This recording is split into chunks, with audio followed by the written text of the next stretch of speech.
Paris, 1954. A city of lights, love, and secrets. A mother and her young daughter step into the opulent lobby of the Grand Marceau Hotel, a palace of marble halls and corridors that twist and turn like a labyrinth. They're given the key to room 309, a quiet suite with a sprawling view of the Parisian skyline. The first night feels magical, but that magic is shattered when the daughter is seized by a sudden, violent fever. Frantic, her mother rushes downstairs to the concierge, begging for a doctor. The night air is cold as she waits, her heart pounding in her chest.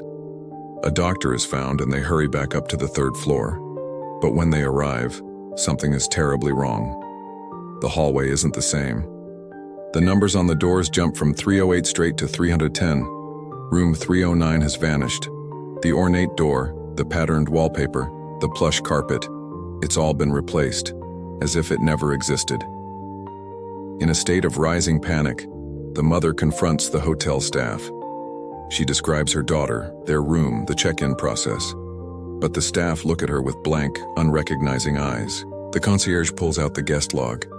It shows her name, yes, but it says she checked in alone. "Madam," he says calmly, "there is no room 309 in this hotel." She feels a wave of cold dread. Is she going mad?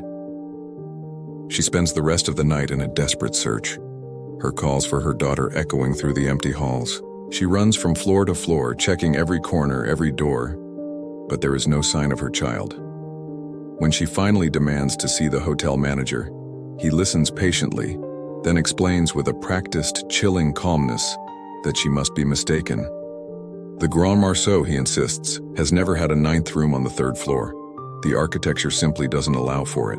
The days blur into a nightmarish week. The police are called, but their investigation hits a wall at every turn.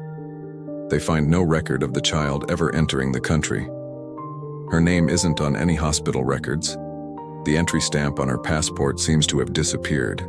It's as if she was erased not just from the hotel, but from existence itself. Eventually, the authorities have no choice but to send the mother back to England. The official diagnosis? Delusional grief.